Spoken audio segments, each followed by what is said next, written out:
two men sensing an opportunity and clearly maneuvering to exploit it. That would be Gavin Newsom of California, who's now launched this podcast where he's having on conservative stalwarts.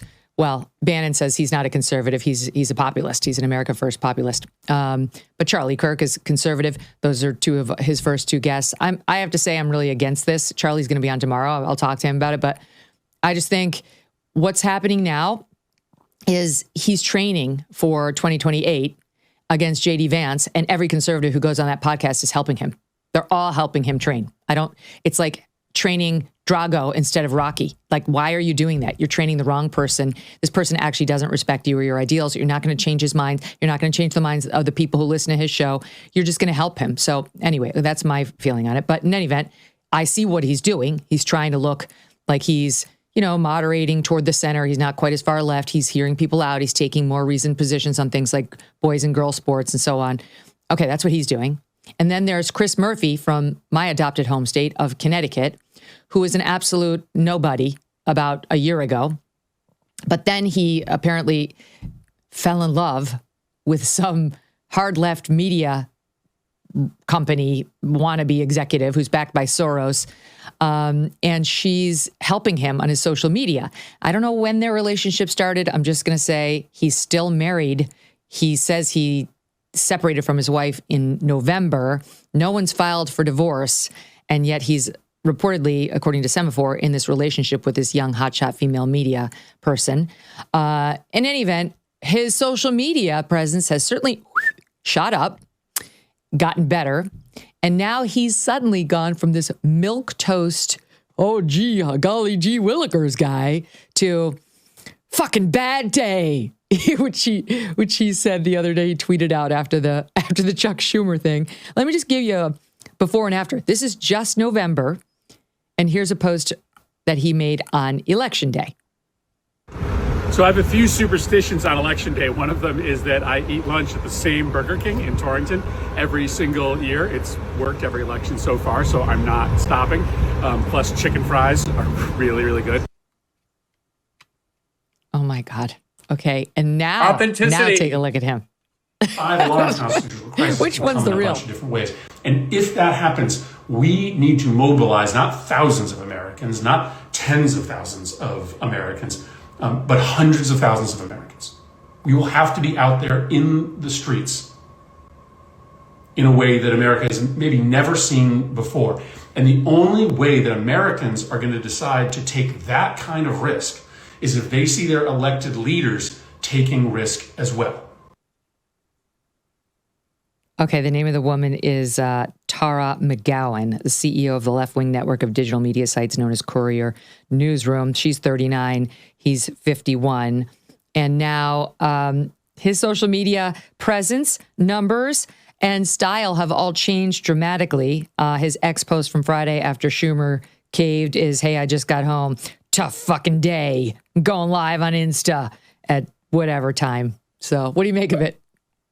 Oh, God, it's so cringy. I mean, the contrast between these two things is really interesting, right? Because Gavin Newsom is actually angering the liberal base because while you are looking at this from the perspective of like people like Charlie Kirk or Steve Bannon, I guess you had Michael Savage, I have someone else coming on shortly in that vein, that they're helping Gavin Newsom.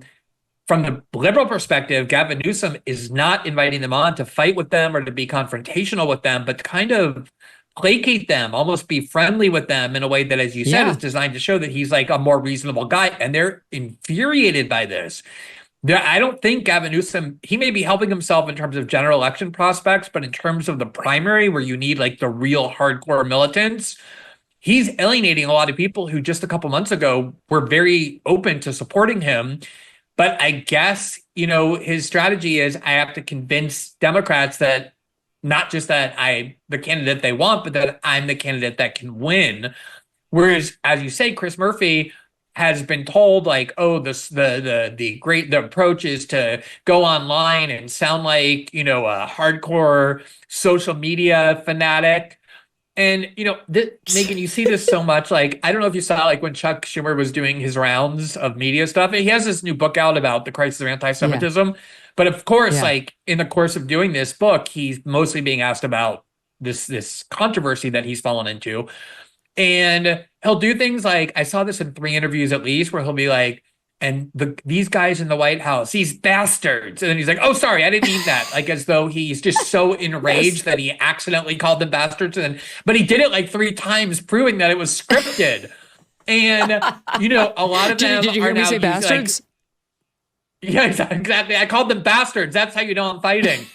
And, he had that like thing where he went and did that chant, like, we will win, with those like elderly Democratic members of Congress surrounding him, one of whom was waving his cane. And, like, like all these things that they keep asking, like, who's going to be our liberal Joe Rogan? Or they see Trump using profanity, and therefore they think that they have to use profanity too to relate to the ordinary person. It doesn't work. Like, the reason Joe Rogan became so popular is because he's so authentic. And he's open to all different things. He's not a partisan. He's not an ideologue. And the reason people like Trump is because they know that even if they don't agree with him, he's never trying to deceive them or bullshit them by like presenting a mask to them that isn't who they really are. So when you have, politicians like Kamala who suddenly change accents based on who she's speaking to, or Democratic members of Congress who never used this kind of language before, who now suddenly want to sound like they're social media influencers, it's embarrassing. It's cringy. Yes, some hardcore Democrats will respond, but mostly it's just embarrassing. It's totally cringy. That's exactly right. Like as the audience knows, and I'm not above swearing myself, but it has to be authentic to you. I come by it very honestly. I come from a long line of foul-mouthed people. No, my Nana, my mom's mom, she swore like a sailor and passed it down to me. It skipped a generation because my mom doesn't really do it and doesn't love when I do it either. But it has to be authentic to you, or you just sound kind of sad and pathetic and like a glommer, like a wannabe. There is a question of whether if Chris Murphy is not going to be the answer to 2028 and the Democrats' problem, maybe he'll be the answer to the Schumer problem, which is a much easier substitution, right? Like Schumer's 200 years old, and as you say, represents this wing of the party that's really anachronistic, and kind of just young people in general are over the Mitch McConnells and the Chuck Schumers of the world. Chris Murphy at least has the advantage of relative youth at 51, and this came up when he was on Meet the Press yesterday. Here it is. Many of your supporters responded online saying you should replace Leader Schumer. Is that something that you would consider? Would you consider that role?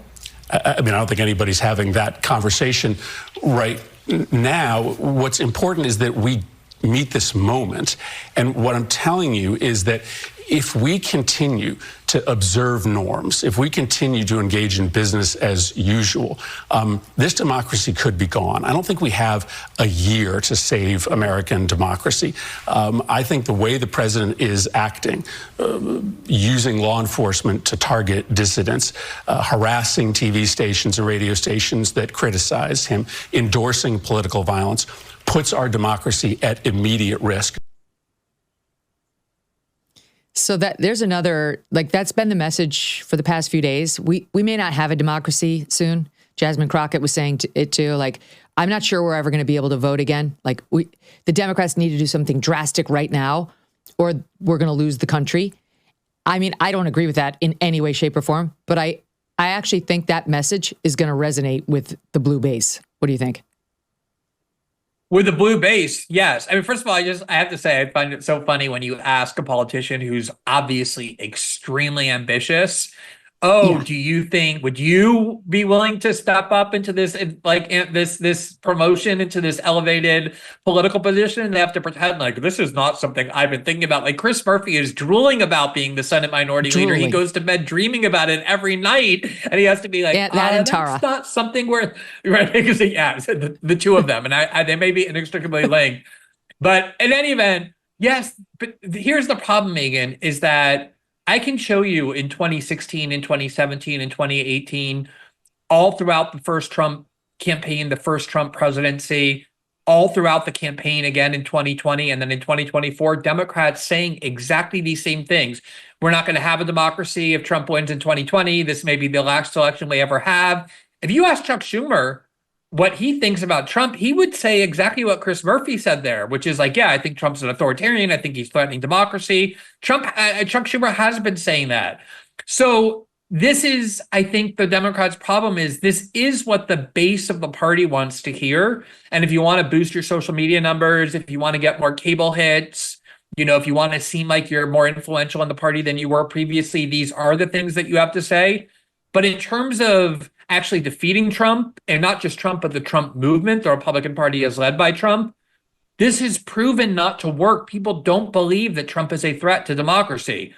Now, maybe with some of the things that they're doing that I actually do find controversial, but not huge departures from the tradition of presidents, that message will resonate more with a broader base of people. But I don't think so. I don't think they will ever come to see Donald Trump as some sort of like Mussolini figure or Hitler figure or someone threatening American elections. It's just not how the American people, by and large, perceive Trump. And this is an easy message. Like, he's a threat to our democracy. They've been using it for a decade, though, and it's just not working. And I don't understand why they think it's going to work now. You don't go out and buy a life jacket when the boat is already sinking, and you don't buy gold when the economy has already collapsed. Clearly, others are heeding this advice as gold hit all-time highs already this year. It's not too late for you, too. And you could have Birch Gold help you diversify into physical gold. Birch Gold specializes in helping you convert an existing IRA or 401k into a tax-sheltered IRA in physical gold for no money out of pocket. One recent 5-star review said Birch Gold was, quote, knowledgeable, helpful, non-pressure. Get your free info kit on gold by texting the letters MK to the number 989898. There's no obligation, just useful information.